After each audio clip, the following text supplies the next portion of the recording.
Os voy a recomendar libros para programadores, ¿vale? Me parece una pregunta buena. De hecho, mi plan en Mastermind como jefe de contenido es que los libros de programadores que yo más recomiendo estén dentro de la plataforma como cursos. Mastermind es nuestra escuela de tecnología donde enseñamos programación, informática, ciberseguridad, Arduino, todo esto, ¿vale? Dentro de la rama de desarrollo tenemos un apartado que se llama Salón de la Fama. Dentro del Salón de la Fama, mi idea es que exista un curso para cada uno de los libros que yo recomiendo. Para que no te tengas que tú coger y leerte todo el libro y hacer los ejercicios y todo eso, que da un poco de palo, yo lo entiendo. Pues la idea es que tengas un curso, que es contenido audiovisual, es un vídeo, donde te explican el libro y te explican los ejercicios y te ponen los mismos ejercicios que hay en el libro para que tú puedas, pues sin hacer nada, sin tener que leer, sin tener que hacer un esfuerzo más allá de hacer los ejercicios, consumir ese libro. O sea, hay una persona que te lo explica, lo cual es mejor porque todas esas partes que son más jodidas, pues hay alguien que te las resume, te las explica, te las extiende, etcétera, etcétera. Eso es un poco el rollo, ¿no? La idea de Salón de la Fama. Entonces, un libro que recomiendo mucho es este, El lenguaje C, Kernighan y Ritchie. ¿Por qué recomiendo este libro? Porque este libro es un libro que está escrito por Dennis Ritchie y Kernighan. Estos dos chicos son los creadores de Unix y los creadores de C, o sea, del lenguaje de programación C. Ellos son los que lo crearon. Entonces, este libro es súper interesante porque es un libro escrito por los propios creadores del lenguaje. Y este libro fue escrito en una época en la que los lenguajes de programación de alto nivel pues apenas estaban empezando, donde muchos de los problemas que se encontraban los desarrolladores eran programar un sistema operativo, programar un editor de texto, cosas por el estilo. Te enseña un punto de vista de la programación, Kernighan y Ritchie, que no es el típico que te enseñan hoy en día moderno. Y aprendes un lenguaje como C, que es bastante bajo nivel, y aprendes cosas sobre cómo funciona la gestión de memoria, los sistemas operativos, etc. Puedes vivir sin aprender este curso, puedes vivir sin hacerlo, puedes vivir sin saber esto, pero te enriquece mucho como programador porque te enseña unas bases de bajo nivel y te da unos insights muy potentes sobre cómo funcionan los lenguajes de programación y sobre cómo funcionan los sistemas operativos. Y además tiene una forma de explicar el lenguaje, ese libro, que es muy top. Es un libro muy recomendable. Luego tenemos Código Limpio. Este libro sí que es bastante clave. ¿Qué pasa? Que este libro es para programadores. Este es un cursito de 4 horas que va explicándote todos los conceptos de código limpio. El libro tiene paja también, tiene ejemplos que son un poco hardcore. Nosotros lo que hemos hecho con Betatech ha sido pues hacer una versión mucho más digerible, mucho más al grano, más práctica, y creo que quedó muy bien, ¿vale? O sea, es un curso, este sí que es bastante más, o sea, este puedes decir, mira, tío, me da palo, tío, un libro de C, no quiero hacer C, pero este sí que te lo recomiendo mucho, Código Limpio. Y ahora, cursos que vamos a sacar, así en plan de libros. Vamos a sacar un curso que el libro en sí, el libro es muy hardcore, ¿vale? El libro es hardcore.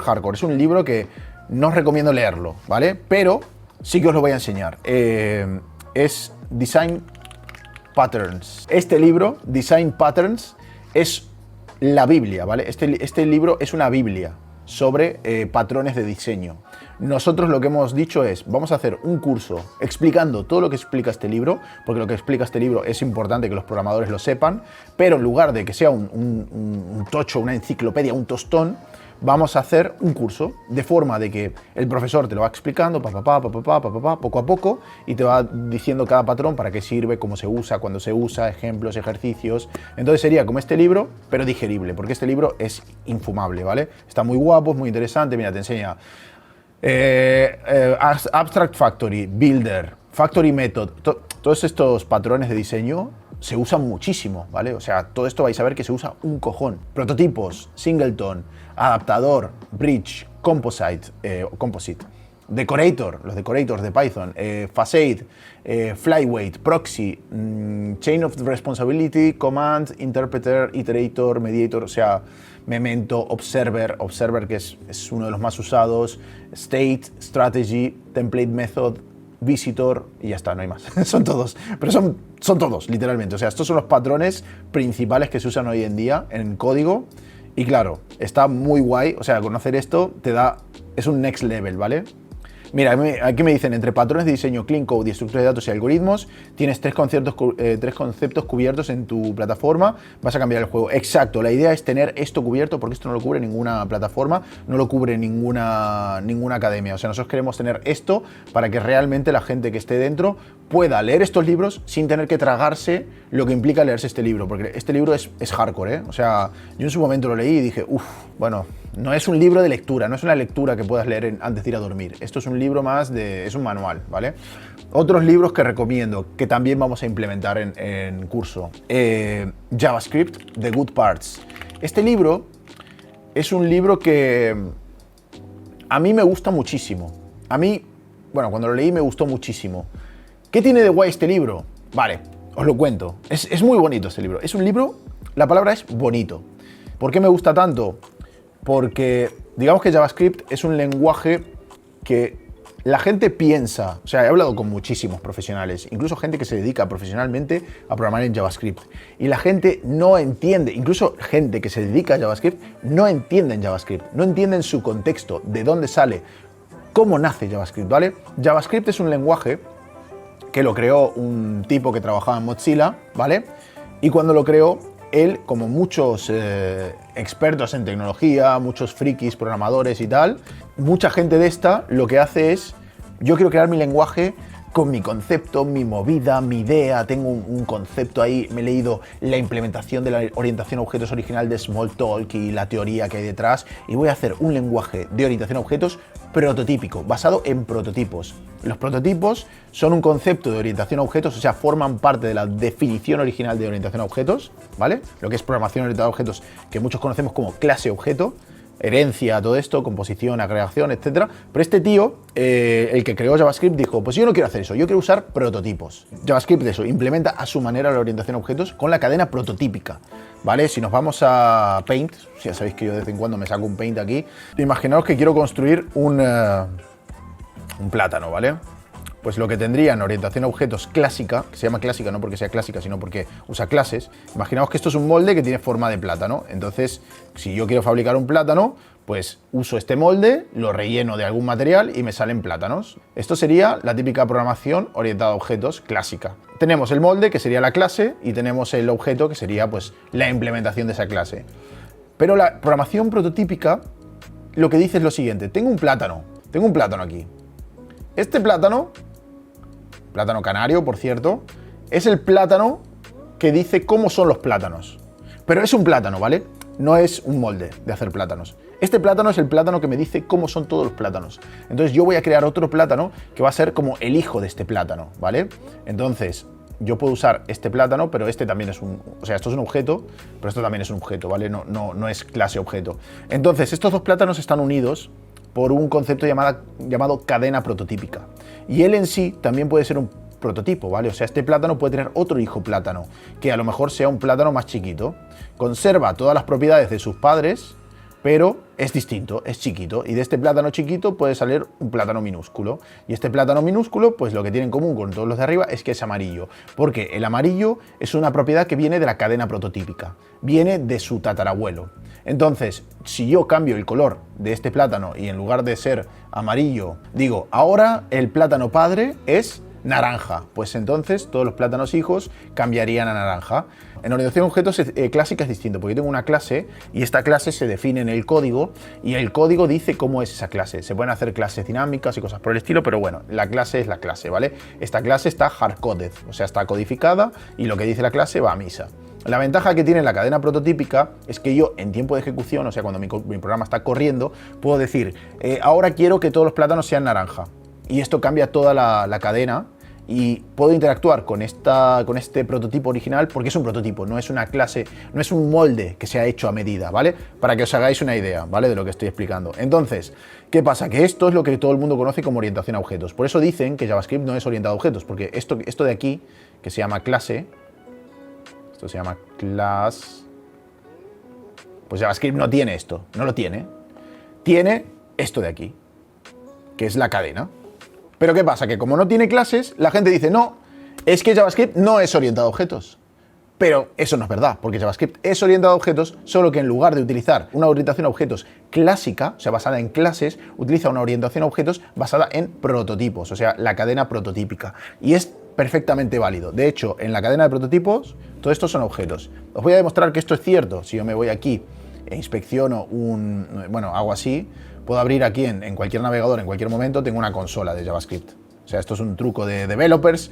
Abres una página web, le das a clic derecho, inspeccionar elemento, y aquí abajo tienes una consola de JavaScript. Yo aquí puedo escribir, por ejemplo, alert, hola, y ejecuto código JavaScript en tiempo real. Y aquí me sale un hola, ¿veis? Entonces, si yo, por ejemplo, aquí hago a es igual a corchetes, voy a intentar hacer esto más grande. Ahora se ve mejor, ¿no? Vale, yo creo que ahora se va a ver mejor. Vale, ahí lo veis. Ahí mejor. Veis que he puesto a es igual a corchetes, punto y coma. Y ahora miro que hay en a, y a es esto. Esto es un objeto vacío.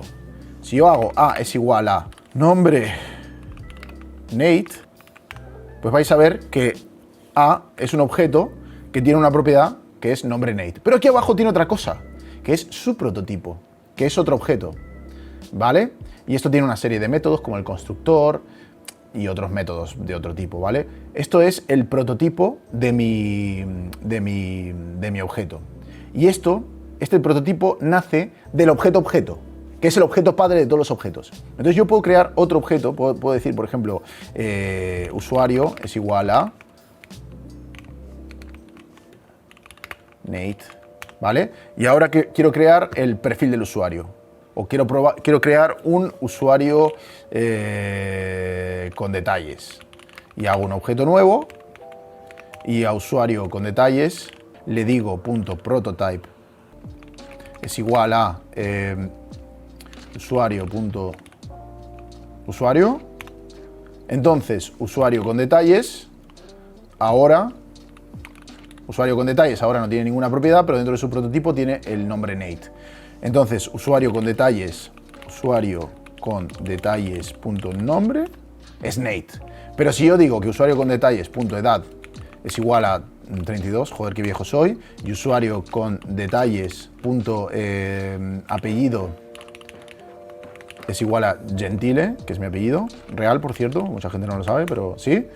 Pues ahora si hago usuario con detalles.nombre, veo que el nombre es Nate. Usuario con detalles.apellido, el apellido es Gentile, y usuario con detalles.edad, veo que es 32. Pero si yo hago usuario.nombre igual Ignacio, que es mi nombre de verdad, bueno, mi nombre completo, y ahora miro usuario con detalles.nombre, veréis que el nombre del usuario con detalles también ha cambiado.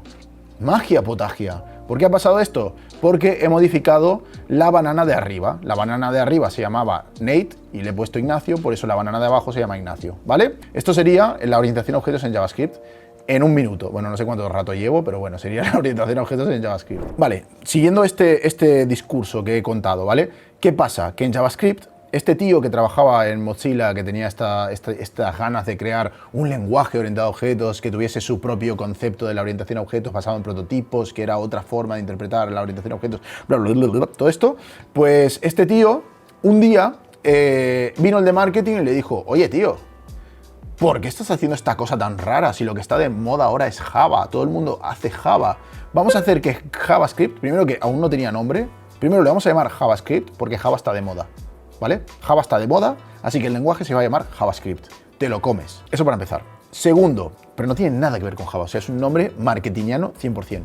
Segundo, vas a hacer que se parezca a Java, ¿vale? Vas a hacer que se parezca mucho a Java. Y el tío dijo, pero si llevo aquí matándome, creando esta cadena prototípica. Java no es un lenguaje de prototípico. ¿Qué hago, tío? ¿Qué hago? Y el jefe le dijo, pues nada, pues cambia todo y haz que sea como Java. Evidentemente no tenía tiempo de hacerlo. Así que lo que hizo fue un lenguaje que es mitad como Java, mitad con cadenas prototípicas. ¿Qué significa esto? Que, por ejemplo, en Java, nosotros cuando definimos una clase, hacemos class y definimos, pues, clase plátano o clase usuario, le ponemos, tiene una propiedad nombre, no sé qué, tal y cual, etcétera. Luego, si queremos crear un usuario o crear un plátano, hacemos new plátano y nos genera un plátano, ¿vale? Entonces, este new es algo que viene del mundo de las clases y de los objetos. En JavaScript En teoría no debería existir. Pero para que se parezca a Java, pusieron el new. Pusieron el new como si fuera Java. Entonces, JavaScript es un lenguaje que tenían una idea al principio, pero luego tuvieron que cambiarla toda por motivos de marketing. Entonces, dicho esto, este libro, JavaScript The Good Parts, acepta a JavaScript como lo que... O sea, la tendencia de los últimos años es como cambiar JavaScript, crear cosas por encima, crear TypeScript, hacer un montón de... o lenguajes en general que luego se convierten a JavaScript, pero tú no trabajas en JavaScript. Lo que hace este libro es decir, ok, JavaScript es como es, pero JavaScript tiene cosas muy guapas, tío. Lo que pasa es que tú igual no las conoces, pero existen esas cosas guapas. Entonces, te voy a explicar cuáles son. Te voy a explicar qué partes son las buenas del lenguaje, pero digamos que te enseña cosas que están bien diseñadas del lenguaje y cómo las puedes utilizar, ¿vale? Cómo puedes usar todas esas partes que son chulas, que son bonitas de JavaScript y cuáles no deberías usar. Y por eso este libro me gusta tanto, ¿vale? En lugar de renegar de JavaScript y decir que es una mierda, vamos a entender el lenguaje, vamos a entender cómo se creó y vamos a aprovechar todas sus bondades. En JavaScript vanilla, ¿eh? Os hablo de JavaScript básico, nativo, sin ningún tipo de nada, ¿no? Otros libros de desarrollo que me han gustado. Uno de Python. Nah, yo creo que no hay un libro de Python que sea especialmente bueno, ¿eh? Porque Python es un lenguaje que tiene una documentación muy buena. Yo aprendí Python con la documentación de Python. Es excepcional.